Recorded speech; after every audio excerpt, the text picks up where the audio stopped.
За тэгвэл ажил хайхаа мэдэгдээд байгаа эмнэлгүүдийн нэг нь Баянгол дүүргийн эрүүл мэндийн төв эмнэлэг бүр дээр үйлдвэрчний эвлэлийн хороо нь хуралдаж нийт ажилтнуудаас санал авч ажил хаях хэсгээ шийдэж байгаа юм. Тэгвэл Баянгол дүүргийн эрүүл мэндийн төвийн үйлдвэрчний эвлэлийн хороо хуралдаж эмч нарын олонх нь ажил хайхыг дэмжсэн байна. Баянгол дүүргийн эрүүл мэндийн төв 450 гаруй ажилтнтай 10 дугаар сарын 29-нд ажил хаях хэсэг талаар нийт ажилтнуудын хурлыг хийсэн байна. За энд хуралд бол манай байгууллагын 75 нийт гишүүдийн 75% буюу 340 орчим ажилд оролцсон. За эндээс нийт эрдэм нь бол 75%-тэй ажил хаялтад нэгдэх саналыг бол 96% нь гаргасан. Баянгол дүүргийн эрүүл мэндийн төв дүүргийнхээ 260 мянган иргэдэд бүх төрлийн эрүүл мэндийн тусламж үйлчилгээ үзүүлдэг. Өдөрт амбулатороор 400-аас 500 иргэнд үйлчилгээ үзүүлдэг бол яаралтай тусламжаар 45-аас 65 наснд хүрэхчид ханиад томуу хэлсэн энэ үед амралтын өдрөөр 120-140 хүүхэд оройн цагаар буюу 17 цагаас 8 цагийн хооронд 70-аас 80 хүүхдэд үйлчилгээ үзүүлж байна.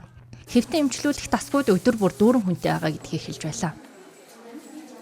700-аас 800 хүн тогтмол үйлчлүүлээд ингэ явж байгаа. Энэ зогсох юм бол цаанаа ямар өндөр эрсдлүүд гарах уу гэдэг энэ бүгдийг л бүгд аль талаас ажилчтайгаа ярилцаад удирдлагын зүгээс ч гэсэн бодолцоо тооцоол юмнуудаа зохион байгуулалтаа бол хийгээд явж байгаа. Гэхдээ бол яг ажил хаяад шууд эрүүл мэндийн тусламж үйлчилгээ зогсно гэж бол ойлгохгүй байна.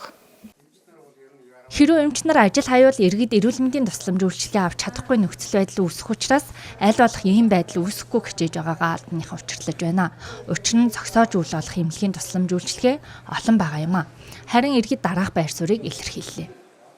Цалин байлингийн нэмэхгүй бол энэ чихэл хөндрөл үүсгэр байна шүү дээ.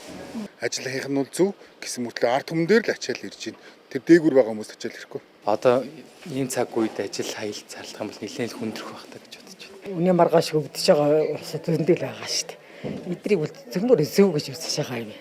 Энэ хамгийн гол нь хүүхэд эрүүл байж ич эрүүл мэндийн зөв байж ич тэгжиж эрүүл Монгол хүн гэдэг утгаараа энэ бол зөв.